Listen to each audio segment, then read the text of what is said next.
కాదు, బంగారం ఇచ్చే మనుషులు కాదు, పుస్తల తాడెత్తుకపోయే బ్యాచ్ వీళ్ళని చెప్పినాం.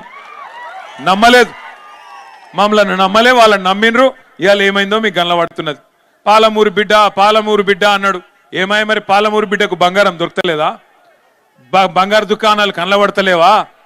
బంగారు దుకాణంలో ముఖ్యమంత్రికి ఆయన మాటకు విలువ లేదా? ఎందుకు ఇస్తలేవు మరి తులం బంగారం? ఎప్పుడు ఇస్తావు? ఇంకా ఈ మోగోడు అంట, ఈ సిపాయి ఏది తులం బంగారం ఇస్తా అని ఇప్పటిదాకా కనీసం కళ్యాణ లక్ష్మి కూడా చక్కగా ఇయ్యనోడంట. ఇలా ఆడబిడ్డలందరినీ 1 కోటి మంది ఆడబిడ్డల్ని కోటీశ్వరులు చేస్తాడంట. కూట్లే రాయి తీయనోడు ఏట్ల రాయి తీస్తాను బయలుదేరిండంట. 1 కోటి మంది ఆడబిడ్డల్ని కోటీశ్వరులు చేయాలంటే ఎన్ని పైసలు కావాలా? ఎన్ని కోట్లు కావాలా? 1 కోటి కావాలా? 1 కోటి అంటే మాట్లాడితే కూడా అబద్ధం చెప్తే కూడా కొద్దిగా అతికేటట్టు ఉండాలనా లేదా? ఎన్ని అబద్ధాలు, ఎన్ని అడ్డగోలు హామీలు గుర్తు తెచ్చుకోండి. ఆడపిల్లలకు స్కూటీలు ఇస్తా అన్నాడు, చదువుకునే ఆడపిల్లలకి ఇచ్చిండా? స్కూటీలు కాదు కదా, లూటీ మాత్రం మంచిగా జరుగుతున్నది. స్కూటీలు రాలే, లూటీ మాత్రం జోర్దార్ నడుస్తున్నది. ఆలోచన చేయండి. విద్యా భరోసా కార్డు ఇస్తా అన్నాడు, మరి ఫీజు రీయింబర్స్మెంట్కే దిక్కులేదు. 12,500 కోట్ల రూపాయలు అటు కాలేజీలోళ్ళు మొత్తుకుంటున్నారు, ఇటు టీసీలు రాక పిల్లగాళ్ళు ఇంట్లో వాళ్ళు మొత్తుకునే పరిస్థితి వచ్చింది. నేను చెప్పేదేమన్నా అబద్ధం ఉంటే మీరే ఆలోచన చేయండి. ఈ 2 ఏళ్లలో ఎవరికి లాభం జరిగింది? ఈ 2 ఏళ్లలో ఏ వర్గానికి లాభం జరిగింది? మీరు ఆలోచించండి. మీరు నిన్నగాక మొన్న మరి చూసినారో లేదో, అసెంబ్లీ మంత్రి గారు చెప్తున్నారు, ఒక ఆయన రెవెన్యూ మంత్రి గారు, కేసీఆర్ గారేమో కొత్త రెవెన్యూ డివిజన్లు చేసినాడు, కొత్త జిల్లాలు చేసినాడు. ఉమ్మడి మహబూబ్ నగర్ జిల్లాని 5 జిల్లాలు చేసిండు కేసీఆర్ గారు. నాగర్ కర్నూలు జిల్లా, వనపర్తి జిల్లా, గద్వాల జిల్లా, నారాయణపేట జిల్లా చేసినాడు. మీరందరూ నారాయణపేట వాళ్ళు, గద్వాలోళ్ళు, కొల్లాపూర్ వాళ్ళు, అచ్చంపేట వాళ్ళు, మీరు మహబూబ్ నగర్ దాకా వచ్చేది ఎందుకు? మీ దగ్గరికే కలెక్టర్ను, ఎస్పీని తీసుకొస్తా, జిల్లా అధికారులను మీ దగ్గర కూర్చోబెడతా, ఇంత దూరం మీరు వచ్చేది ఏందని చెప్పి ఎక్కడికక్కడ జిల్లాలు ఏర్పాటు చేసినాడు. కలెక్టర్లను మీ గడప ముంగట కూర్చోబెట్టినాడు. కొత్త రెవెన్యూ డివిజన్లు ఏర్పాటు చేసినారు, కొత్త మండలాలు ఏర్పాటు చేసినారు. ఈ జిల్లాలో ఉండే మా లంబాడ సోదరులు, మా గిరిజన సోదరులు మీ ఆకాంక్ష నెరవేరుస్తూ తాండాలను గ్రామ పంచాయతీలు చేసిండు కేసీఆర్. మరి ఇవాళ కాంగ్రెస్ ప్రభుత్వం ఏం చెప్తుందో తెలుసా? కేసీఆర్ తప్పు చేసిండు, తాండాలు గ్రామ పంచాయతీలు చేసేది కాకుండే, మహబూబ్ నగర్ జిల్లాను 5 ముక్కలు చేసేది కాకుండే, అందుకే వనపర్తి రద్దు చేస్తాం, నారాయణపేట రద్దు చేస్తాం, అట్లాగే గద్వాల జిల్లా కూడా రద్దు చేస్తామని చెప్పి నిన్నగాక మొన్న పొంగులేటి శ్రీనివాసరెడ్డి రెవెన్యూ మంత్రి గారు ప్రకటిస్తా ఉన్నాడు. శాస్త్రీయంగా చేయలేదు, వీటన్నిటిని తీసేస్తామంటున్నాడు. మరి తీసేస్తే నారాయణపేట లూకుంటారా? గద్వాలో లూకుంటారా? వనపర్తితో లూకుంటారా? ఆలోచించండి. కలెక్టర్లను మీ గడప దగ్గర తీసుకొచ్చి కేసీఆర్ కూర్చోబెడితే కాదు ఇవన్నీ ఎత్తేస్తాం అని చెప్పి అలా రేవంత్ రెడ్డి మాట్లాడుతుంటే చూస్తా ఊరుకుందామా? ఆలోచన చేయండి. నేను రేవంత్ రెడ్డి ప్రభుత్వాన్ని హెచ్చరిస్తా ఉన్నా, మీరు గద్వాల జిల్లా ముట్టినా, వనపర్తి జిల్లా ముట్టినా, నారాయణపేట జిల్లా ముట్టినా అక్కడ అగ్గి ఉట్టిచ్చే బాధ్యత బీఆర్ఎస్ తీసుకుంటది.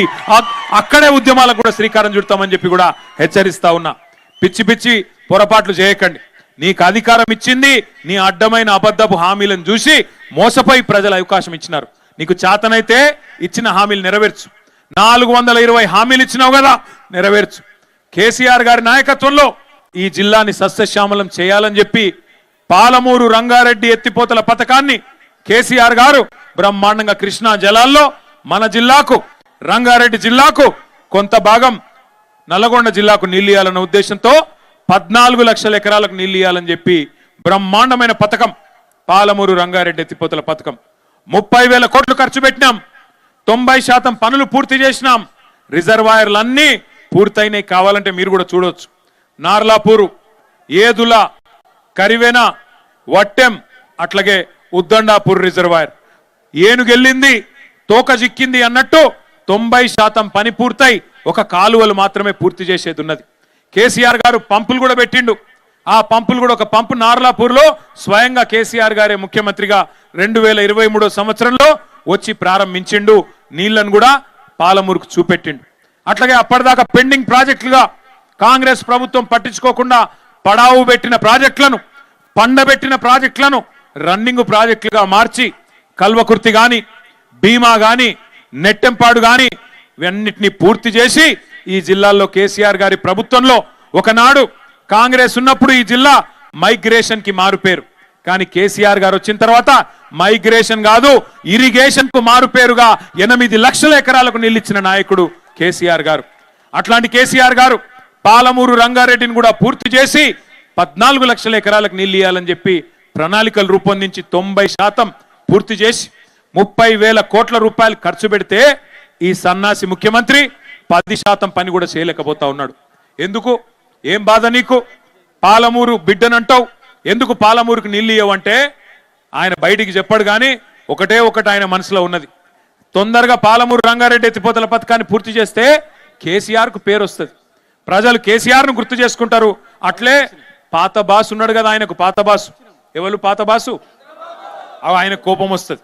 మరి కృష్ణా నీళ్లు మొత్తం ఈడ గుంజితే మన హక్కు మనం తీసుకుంటే కిందికి నీళ్లు పోవు కదా, పాత బాసు ఊకుంటాడా? అరే నా చెంచగాడున్నాడు తెలంగాణలో ముఖ్యమంత్రి, వీడేమరా ఎక్కువ ఎగురుతున్నాడు అని చెప్పి ఆ చెంప ఈ చెంప వాయిస్తాడు కదా.